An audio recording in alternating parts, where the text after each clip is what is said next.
All right, let's talk about the pocket and how to be the master of the pocket. All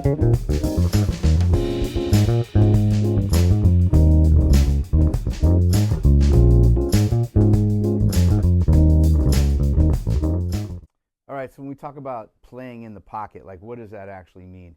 I mean, really, it just means syncing up with your bandmates, right? So it's everyone's responsibility to play in the pocket. So it's kind of a mindset, right? I mean, like the whole band syncing in. There's no one universal time. I mean, maybe there is, but no matter what, every drummer, every musician kind of has their own sense of time. Even ones that have good time, it's just not, always the same. So as good musicians, we're looking to sync up with each other, right? Maybe you play with someone that's a little bit above the beat or ahead of the beat, a little bit behind, or whatever type of music you're doing. Being able to adjust to your players is essential, but then also just kind of being focused on sitting in the pocket, right? Like getting those real subtle differences of a solid groove, like a good funk groove that you like to listen to, where they're just like right in there. Now, what I think is essential though for being a good player and being someone that's good at the pocket and mastering the pocket, right, really comes down to some fundamental confidence in your sense of time and doing some road work here, as we call it, to get your time so that you're able to feel different sort of different subtleties in time depending who you're playing with. And so what we're going to do is some exercises. Now they're not the most exciting, but in a way that's good. I mean, this is to me more like a meditation. I've done other videos where I've talked about this approach to your playing where you're almost trying to get into that meditative state, right? Because that in and of itself is going to be beneficial, right? We tend to get, I have so much stuff that I'm trying to undo in my thought process that for years I was thinking while I was practicing and it was cluttering me up and blah, blah, blah. But that's another whole story. But we're talking about like how to get our time.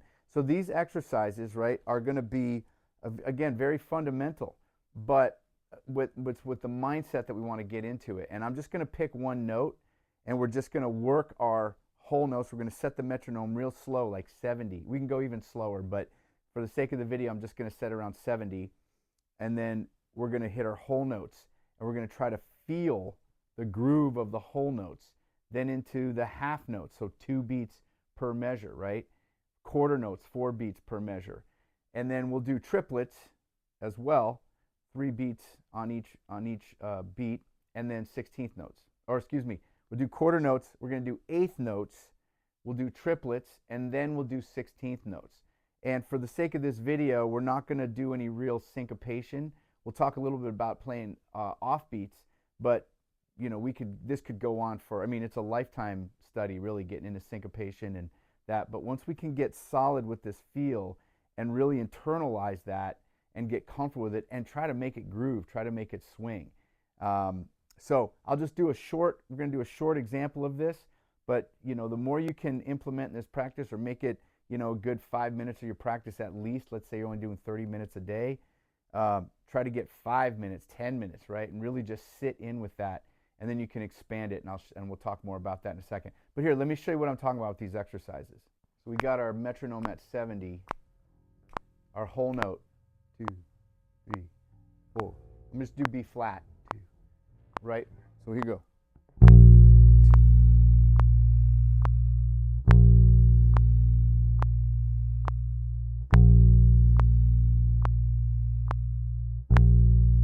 Just brushing the string, right? Getting that. There's your bass line, yeah? Now whole notes. Excuse me, half notes. 4. Here we go, a little technical difficulty. Let's try the half notes. Groove in. 1, 2,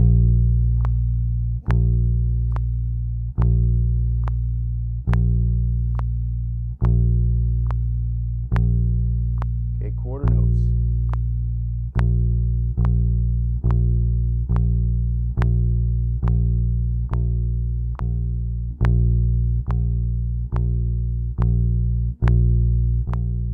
Try to emphasize the 1 beat.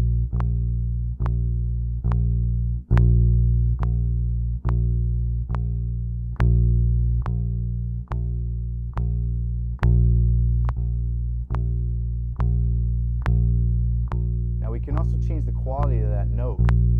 We can make it like I'm doing now, legato, letting the notes ring out, or staccato.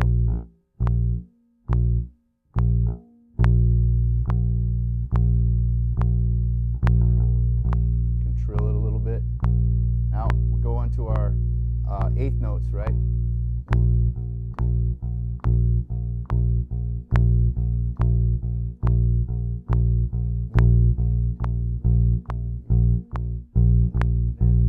And we can emphasize the 1 and 2 and 3 or the and 1 and 2 and. So it's very subtle what I'm doing with my pizzicato hand with my right hand, but that's huge, right? Just going back and forth from emphasizing the or the upbeat, right? That's going to give you, again, huge control, huge sense of time. Now when we do triplets, here's a little secret I learned from a tabla player friend of mine who said, say toccati instead of triplet. We're usually taught triplet, triplet, triplet, trip, 3 beats per note.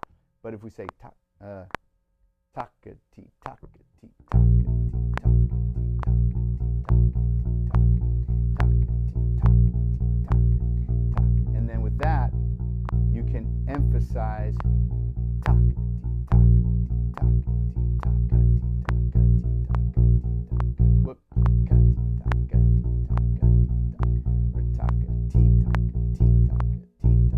Anyways, that's a really good practice, right? Just verbalizing that's really good for your practice. 16th notes.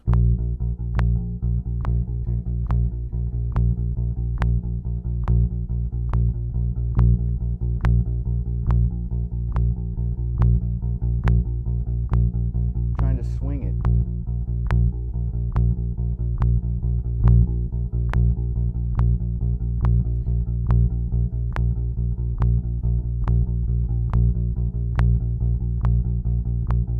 Okay, so now just doing that is going to give you a huge sense of time. And like I said, approaching it like a meditation, not so academic, not so, I don't know what else, but really just sit in it, like think about it as a baseline. Like I said, sometimes you get hired, sometimes there's moments where you're just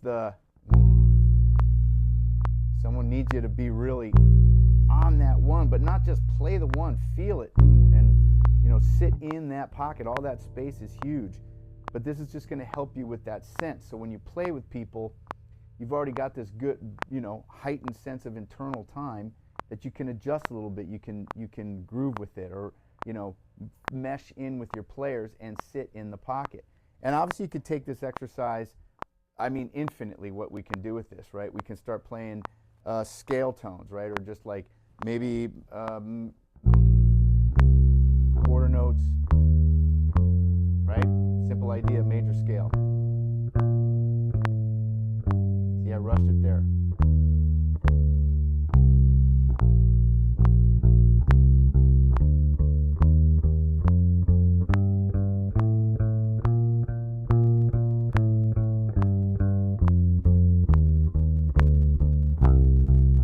Etc. I hope that helps, and I hope that the idea is getting across that as simple as this is, it's almost more of a mindset exercise, right? Because I liken it to athletes that need to weight lift. They need to do the road work, as we call it, for fighters, but you got to run. You got to do the things that you don't want to be thinking about in the moment of performance, right? So doing these type of fundamental exercises, but just again internalizing them, fall in love with it, right? Like get into the feel of it, as basic as it is, as if you're playing a gig, as if you're playing with a band and trying to create that pocket, because that's what communicates to the people, right? Is that's why James Brown is so amazing. That the pocket of that band is undeniable. It hits you at a gut level. It hits you at a heart level. It hits you in ways that's like you don't know how to define, right? And so again, as bass players, the more that we have a solid sense of time within ourselves, a good sense of internal time, we can kind of fudge it a little bit depending who we're playing with, and again, sometimes you just don't mesh with people, and that's just the way it goes. But I hope that helps, guys. I hope you enjoyed that. Please like and subscribe. I love the comments. I love the feedback. And we'll look forward to seeing you guys in the next video.